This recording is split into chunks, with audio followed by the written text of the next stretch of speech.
บ่ทันดังอันใดตกลงกันได้แถมยังบอกฮักง่ายฮักล้นฟ้าล้นแผ่นดินกระตูบหลังน้อยจอมดอยจะไปปีนเพื่อแก่ก็จะกินใจบ่ปีนเปลี่ยนไปเมื่อเจ้าได้ดีเด่นดังเลยเป็นเรื่องใหม่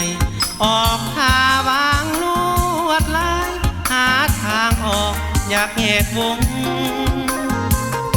ผู้ชายอย่างอายบ่อยู่ในสายตาหนุ่มแล้วก็ลืมอายลงแตกแยกวงไปคนละทาง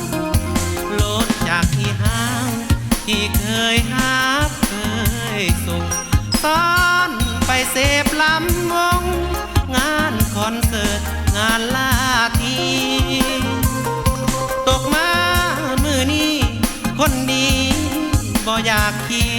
น้องบอกมันตกดีกรีสมัยนี้เขาขี่เกเมื่อน้องเด่นดังแล้วกลับมาแย่ปุ้งโอ้แม่นวลอาน้องก็ทำได้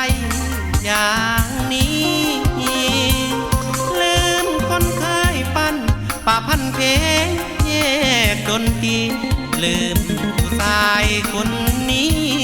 เมื่อได้ดีแล้วก็ลืมกัน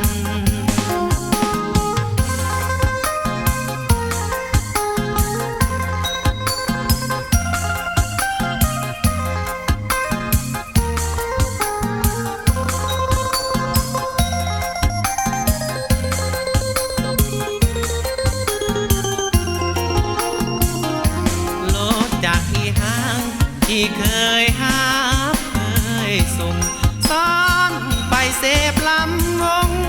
งานคอนเสิร์ตงานลาตีตกมามือนี้คนดีบ่อยากที่น้องบอกมันตกดีกลีสมัยนี้เขาขี่เกเมื่อน้องเด่นดังแล้วกลับมาแย่กุ้งโอ้แม่นวลอาน้องก็ทำได้อย่างนี้